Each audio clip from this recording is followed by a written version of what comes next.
이준석 대표 성상납 의혹에 대한 당 윤리위원회의 심의가 오늘 저녁에 진행이 됩니다.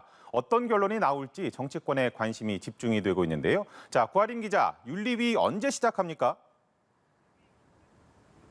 이준석 대표 징계 여부를 논의하는 국민의힘 중앙윤리위원회 회의 이제 곧 시작됩니다. 이항희 윤리위원장도 방금 전 국회에 도착했습니다. 앞서 이준석 대표에 대한 심의를 한 차례 미뤘던 만큼 오늘은 징계 여부와 수위, 결론을 내릴 것이라는 관측이 우세합니다.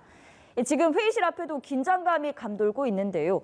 취재진이 잔뜩 몰린 가운데 약 1시간 뒤쯤 이준석 대표 본인도 직접 회의에 참석할 전망입니다. 무혐의를 주장하고 있는 이준석 대표는 어떤 징계도 받아들일 수 없다는 입장입니다. 가장 신난 분들은 소위 윤핵관이라며 자신에 대한 정치적 공격이라는 의견을 거듭 피력해왔습니다. 이 대표의 최측근으로 의혹에 연루된 김철근 정무실장도 오늘 SNS에서 7억 투자 약속 각서는 호의로한 개인적인 일이라며 이 대표의 일과는 무관하다고 재차 밝혔습니다. 앞서 윤석열 대통령은 이 대표 징계 여부에 대해 당무에 대해서는 대통령이 언급할 사안이 아니라고 했는데요. 대통령실 관계자 역시 오늘 오전 브리핑을 통해서 이 같은 입장을 재확인했습니다. 만약 이준석 대표가 오늘 당원권 정지 이상의 중징계를 받게 된다면 정치적인 치명타를 입게 될 것으로 보이는데요. 파장을 고려해서 윤리위가 오늘도 결론을 미룰 가능성도 배제할 수 없습니다. 최종 결론은 자정쯤은 돼야 내려질 것으로 전망됩니다.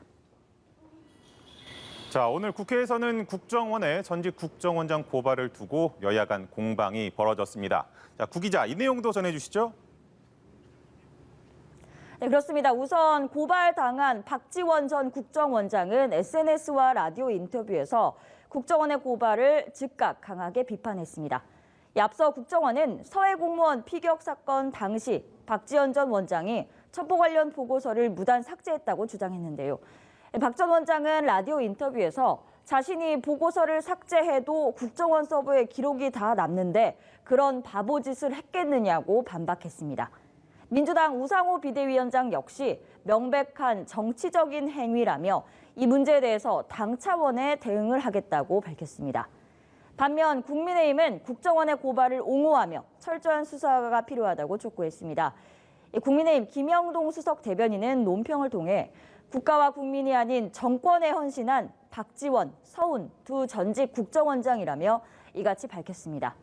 또 국정원 자체 판단 결과 첩보 삭제 흔적이 발견된 게 분명하다며 늦었지만 진상규명을 위한 노력을 해야 한다고 강조했습니다.